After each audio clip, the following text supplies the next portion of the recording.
el precio internacional del petróleo está ahora mismo más barato que antes de la invasión de Ucrania por parte de Rusia. Sí, más barato. ¿Por qué razón? Veámoslo.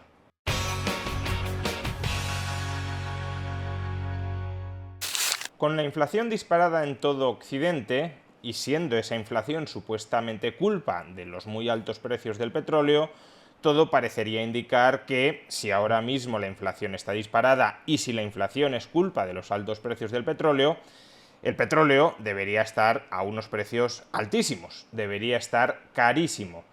Pues bien, resulta que ahora mismo el precio internacional del petróleo en dólares se halla al mismo nivel o incluso por debajo del nivel que marcaba antes de la invasión de Ucrania por parte de Rusia. Como podemos ver en este gráfico, el West Texas, el barril de referencia en Estados Unidos, cotiza ahora mismo a $88 por barril. Como digo, por debajo del nivel que marcaba antes de la invasión de Ucrania. Y el barril de petróleo Brent, de referencia en Europa, cotiza a $94, que de nuevo es un precio similar al que registraba antes de la invasión de Ucrania por parte de Rusia. Y sé lo que estaréis pensando muchos. ¿Cómo es posible que el barril de petróleo esté al mismo nivel que antes de la guerra y sin embargo los precios de los carburantes no hayan regresado al mismo nivel que antes de la guerra? Este vídeo no va a tratar esta cuestión. Ya dediqué otro vídeo hace unas semanas a ese asunto, porque hay un cierto desacople entre el precio de los carburantes y el precio internacional del petróleo. Básicamente por dos factores. Por un lado, el petróleo cotiza en dólares y en Europa pagamos el petróleo en euros, con lo cual el tipo de cambio euro-dólar influye en el precio efectivo de nuestro barril de petróleo. Y el euro durante los últimos meses se ha depreciado de manera muy intensa frente al dólar por motivos que también explicamos en un vídeo anterior. Y en segundo lugar y sobre todo porque la capacidad global de refino es escasa y por tanto en los precios de los carburantes también pesa el precio de refinar. En todo caso, tampoco es del todo cierto que los precios de los carburantes no se estén ajustando, al menos en Estados Unidos. Fijémonos en este gráfico. Con respecto a comienzos de año, prácticamente ha subido lo mismo el barril de petróleo que los carburantes. Y desde que empieza a bajar el barril de petróleo, también empiezan a bajar y de manera más intensa, porque subieron más también en un comienzo, los carburantes. Pero como digo, en este vídeo no quiero tratar esta cuestión, sino otra, a mi juicio, más fundamental, más básica, y es por qué el precio del petróleo, por qué el precio internacional del petróleo en dólares ha regresado a sus niveles previos a la guerra. ¿Cómo es posible que con todo lo que ha sucedido y sigue sucediendo, estemos pagando el petróleo al mismo precio internacional que antes de la invasión de Ucrania? ¿Y por qué ha sucedido esto? Bueno, pues siempre que hay un movimiento de precio debemos buscar factores de oferta y de demanda que lo expliquen. Y aquí hay factores de oferta y de demanda que lo explican. Empecemos con los factores de oferta. En primer lugar, aunque podríamos pensar que la invasión de Ucrania por parte de Rusia ha reducido de manera muy intensa la oferta internacional de petróleo ruso, en realidad, y como ya explicamos también en un vídeo anterior, lo que ha sucedido no es tanto que Rusia esté exportando menos petróleo, sino que está exportando menos petróleo a Occidente, pero está exportando más petróleo a China y a India. Como podemos ver en este gráfico, si comparamos las exportaciones rusas de petróleo en el mes de julio de este 2022 con las exportaciones rusas de petróleo en enero de 2022, justo antes de la guerra, en ambos casos las exportaciones rusas alcanzan los 6 millones de barriles diarios. Por tanto, no ha habido reducción de la oferta mundial de petróleo ruso. Lo que ha cambiado es a quién le exporta. En enero le exportaba 4 millones de barriles diarios a Europa, unos 200.000 barriles diarios a Estados Unidos y alrededor de 1,8 millones de barriles a China, y hoy le exporta algo más de 3 millones de barriles diarios a Europa, por tanto una caída de casi 1 millón, ha dejado de exportarle a Estados Unidos nada y exporta 2,8 millones de barriles diarios a India y a China. Y lo fundamental para el precio global del petróleo es la oferta global, y si Rusia no ha reducido su oferta global y si la demanda global no ha aumentado, como luego veremos, entonces los precios no tienen por qué subir. Si China y la India le compran más a Rusia, le comprarán menos a otros antiguos suministradores de petróleo, y ese petróleo que ya no le venden a China y a Rusia se lo podrán vender a Estados Unidos o a Europa, con las complicaciones técnicas que puede existir, porque no todos los tipos de petróleo son iguales, pero quitando estos factores que pueden ser importantes, al final, insisto, la oferta global de petróleo no se ha reducido tras la invasión de Ucrania por parte de Rusia. Este es el primer factor desde el lado de la oferta. Segundo factor, Estados Unidos lleva meses liberando 1 millón de barriles de petróleo diarios de sus reservas estratégicas.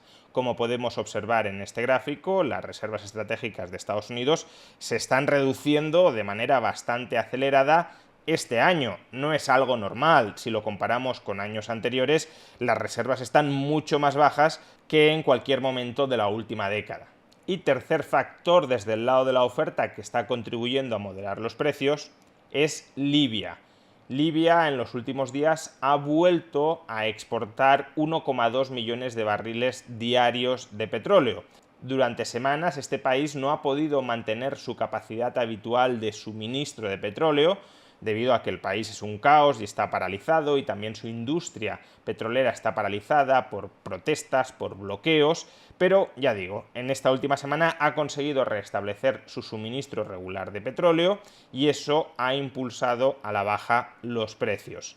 Estos son los factores fundamentales desde el lado de la oferta. El acuerdo de la OPEP por incrementar la oferta diaria de petróleo en 100.000 barriles diarios, como podemos comprender, no ha tenido prácticamente ninguna influencia.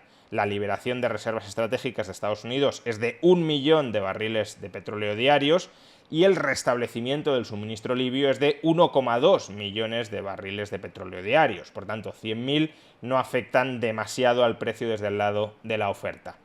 Pero no todo es oferta. También existen factores de demanda que explican por qué el precio del petróleo está donde está. El primer factor desde el lado de la demanda es que ahora mismo muchas refinerías globales están en un parón estacional. Han parado su refino por mantenimiento. Y claro, si las refinerías son los principales demandantes de petróleo en crudo para refinarlo en carburantes, pues si se está demandando menos petróleo para refinarlo en carburantes, los precios internacionales del petróleo bajan. Que no necesariamente los precios de los carburantes, porque si paras las refinerías, entonces evidentemente no tienes tanta capacidad de refino, cuando la capacidad de refino global ya está muy limitada, ya está muy contingentada. Sin embargo, a este respecto también hay que decir que la situación no es tan crítica como podría haber parecido hace unos meses. Hace unos meses se esperaba que los inventarios privados de combustibles refinados estuviesen por los suelos. Sin embargo, los altos precios de los carburantes y el hecho de que las refinerías hayan operado hasta el momento a plenísimo rendimiento, y precisamente porque lo han hecho se han forrado, están ganando muchísimo dinero, esos dos factores han contribuido a que los inventarios privados de carburantes no se hayan desplomado. Es verdad que están más bajos de lo habitual, pero no están por los suelos, que es lo que se esperaba. Si hubiesen estado por los suelos, ahora mismo deberíamos estar refinando a destajo petróleo para intentar estabilizar los inventarios, la disponibilidad privada de estos carburantes. Segundo factor desde el lado de la demanda, China. La demanda de petróleo por parte de China en lo que llevamos de año ha sido negativa. Durante meses la demanda mensual de petróleo por parte de China ha sido inferior a la demanda a comienzos de año. ¿Por qué razón? Pues tanto por la debilidad de la economía china cuanto por los confinamientos en su política de COVID-0. El hecho de que China no haya incrementado su demanda de petróleo, incluso que la haya reducido algunos meses en 500.000 barriles de petróleo diarios, también han sido un factor que hasta el momento ha contribuido a que los precios internacionales del petróleo no se disparen. Si antes hemos visto que la oferta global ha aumentado y en este caso una de las mayores economías del mundo, China, no está incrementando su demanda, pues entonces la demanda global tampoco se está disparando, más oferta global, no mayor demanda global, precios estancados o incluso en retroceso. Y tercer y último factor, el creciente miedo a una recesión en Occidente. La subida de los tipos de interés por parte de la Reserva Federal, por parte del Banco de Inglaterra, por parte del Banco Central Europeo, están aumentando el temor en los mercados de que va a llegar una recesión a Estados Unidos, a la eurozona, a Inglaterra, y si viene una recesión, la demanda de petróleo cae. También los altos precios del petróleo hasta el momento han puesto contra las cuerdas a muchas industrias que han rebajado su nivel de actividad y por tanto también desde este lado la demanda de petróleo está cayendo. Por tanto, reducción de la demanda de petróleo en Occidente hasta la fecha y expectativa de que puede reducirse todavía más si entramos en recesión, pues si China no ha aumentado su demanda de petróleo, Estados Unidos y la Unión Europea tampoco, incluso se prevé que la vayan a reducir, la demanda global de petróleo no está precisamente al alza. Y si la oferta se ha incrementado algo, esos dos factores explican por qué el precio internacional del petróleo está ahora mismo por debajo del nivel que registraba antes de la invasión de Ucrania por parte de Rusia. ¿Significa todo esto que el precio del petróleo ya ha tocado techo, que no va a volver a subir y que se va a mantener en los niveles actuales? Pues no necesariamente, porque todos los factores que he mencionado antes, tanto desde el lado de la oferta como desde el lado de la demanda, son factores frágiles o al menos factores sobre los que existe incertidumbre.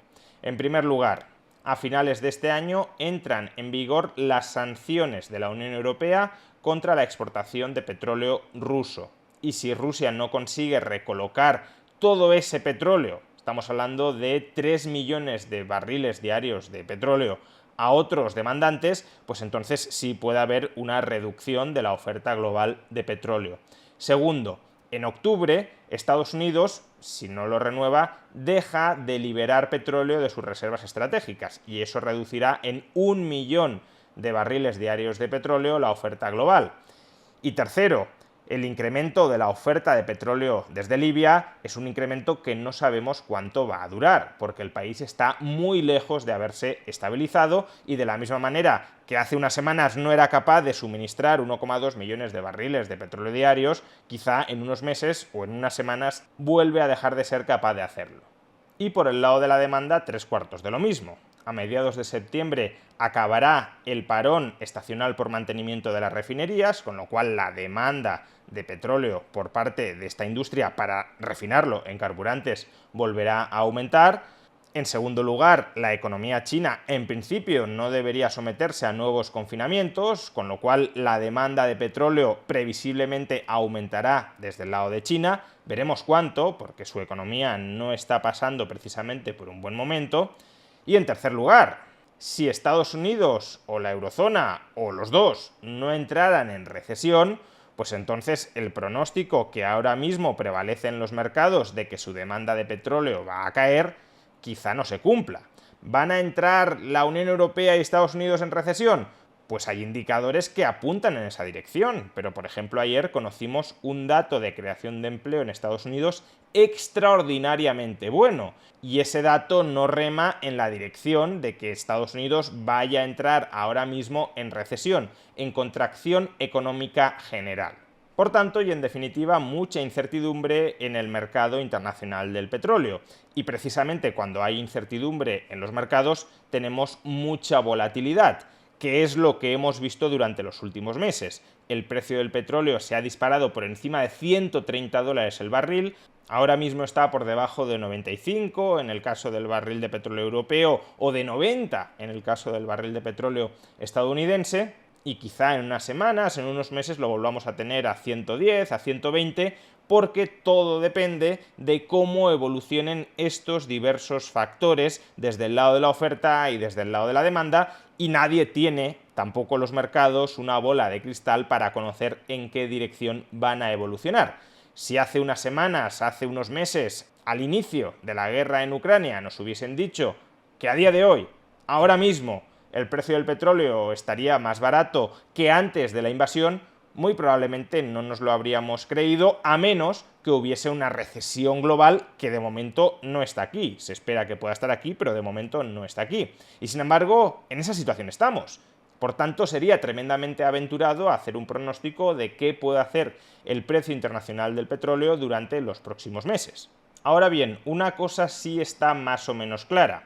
Si el precio internacional del petróleo se mantiene a los relativamente bajos niveles actuales, no será por buenas razones. No será porque la oferta global de petróleo se haya incrementado a corto plazo de manera muy agresiva. Será más bien porque la demanda global de petróleo se ha mantenido en niveles modestos o incluso se ha reducido.